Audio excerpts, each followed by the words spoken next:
Hello friends, मैं रंजीत वर्मा आपके अपने YouTube channel study with Ranjeet में आपका स्वागत करता हूं। फ्रेंड्स, आज के वीडियो में मैंने आपके लिए कुछ ऐसी चयनित की हुई टॉप 30 रचनाओं का समावेश किया है जो कि आपकी लगातार कई वर्षों से परीक्षा में पूछी जा रही हैं।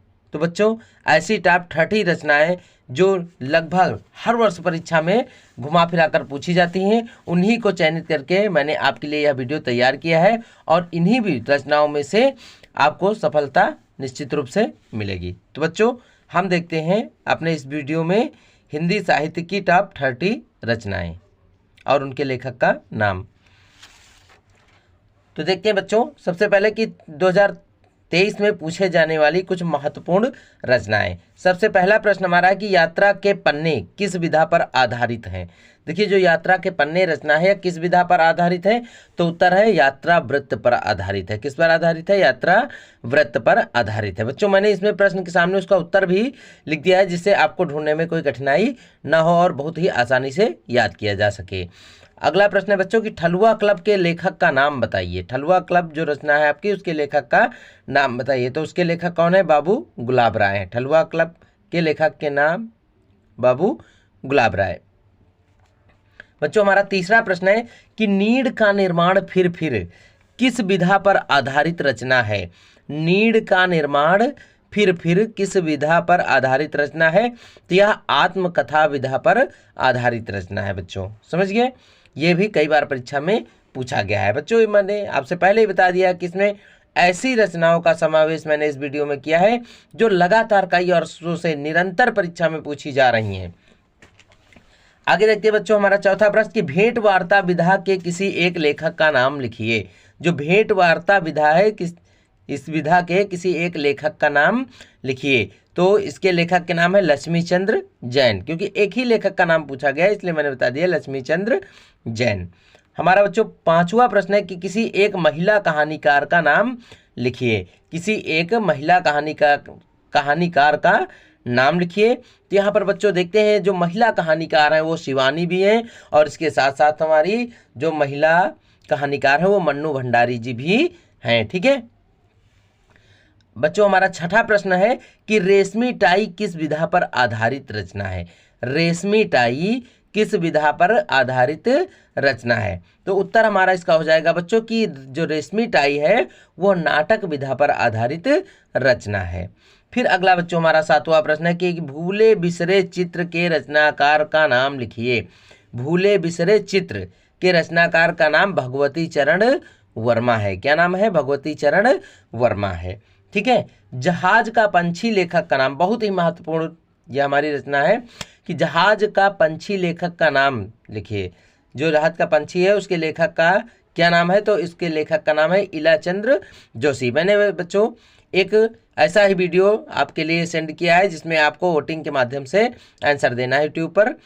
तो जहाज के पंछी के लेखक का नाम इलाचंद्र जोशी है, जो कि बहुत बार परीक्षा में पूछा गया है। अगला बच्चों हमारा नवा प्रश्न है सरस्वती पत्रिका के संपादक का नाम। बहुत ही महत्वपूर्ण प्रश्न।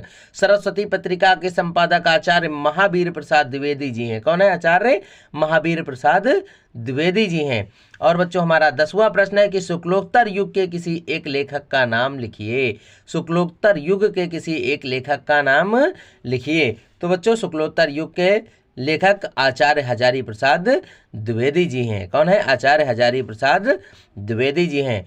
अब बच्चों हमारा 11वां प्रश्न है कि शुक्ल युग की किसी एक पत्रिका का नाम लिखिए। तो शुक्ल युग की किसी एक पत्रिका का नाम जो कि हंस पत्रिका है, जो कि शुक्ल युग में ही लिखी गई है। ठीक है। कलम का सिपाही, बच्चों 12वां हमारा प्रश्न है कि कलम का सिपाही किस विधा पर आधारित रचना है। तो जो कलम का सिपाही है वह एक जीवनी विधा पर आधारित रचना है। ये बच्चों रचनाएं बहुत ही महत्वपूर्ण है।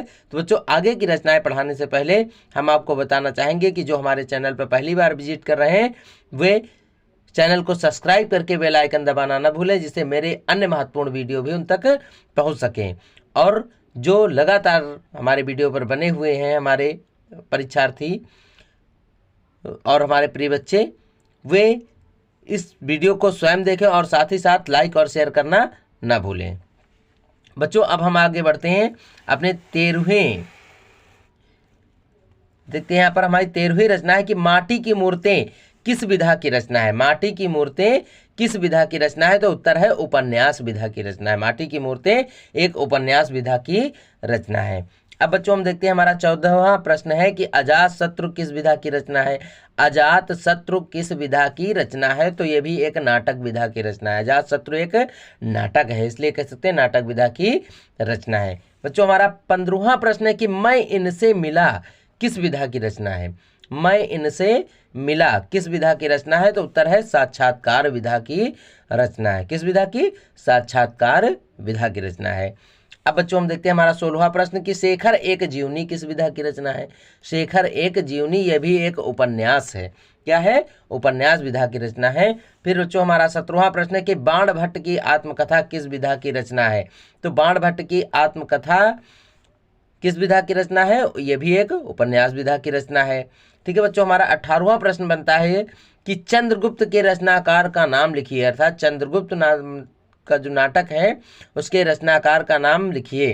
तो चंद्रगुप्त नाटक के रचनाकार जयशंकर प्रसाद जी हैं। कौन है? जयशंकर प्रसाद जी हैं। बच्चों हमारा 19वां प्रश्न बनता है कि किसी एक रिपोर्टर लेखक का नाम लिखिए। ये भी बहुत ही महत्वपूर्ण प्रश्न है।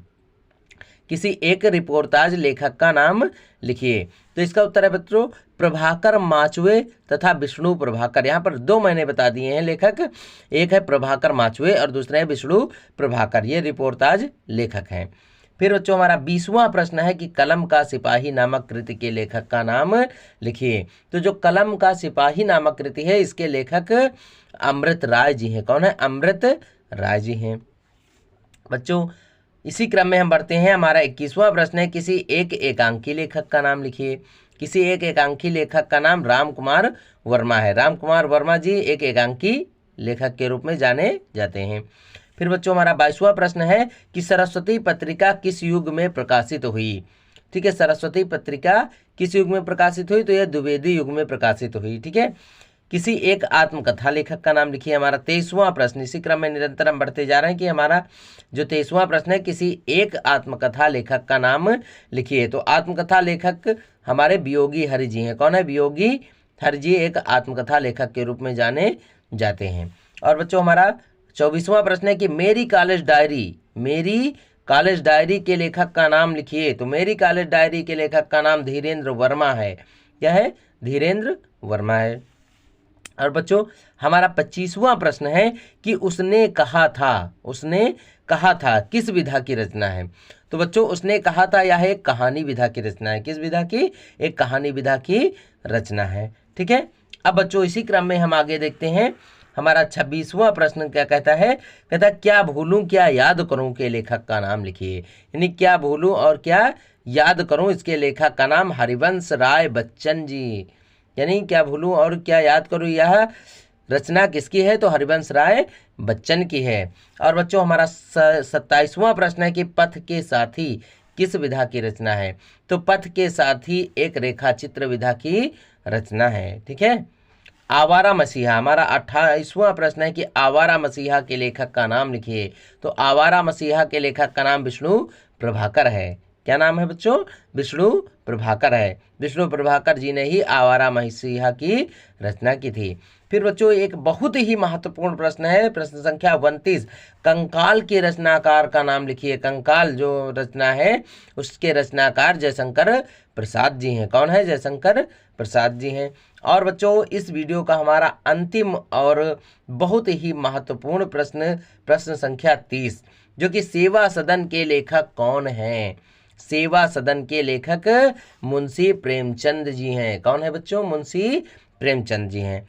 तो बच्चों हमारी यहाँ पर जो रचनाएं थी, जो टॉप 30 रचनाएं बहुत ही महत्वपूर्ण रचनाएं थी, मैंने क्रम से सभी रचनाओं के नाम और उनके लेखक के नाम आपको पढ़ाए हैं। बच्चों ये इतनी ही रचनाएं याद करने पर आप परीक्षा में अच्छे अंक प्राप्त कर सकते हैं। तो बच्चों हम अपने इस वीडियो को यहीं पर विराम देते हैं और एक बार पुनः आपसे रिक्वेस्ट है कि यदि अभी तक आपने हमारे चैनल को सब्सक्राइब नहीं किया है तो सब्सक्राइब करके बेल आइकन दबाना न भूलें, जिससे मेरे संपूर्ण वीडियो आपको मिल सकें। धन्यवाद।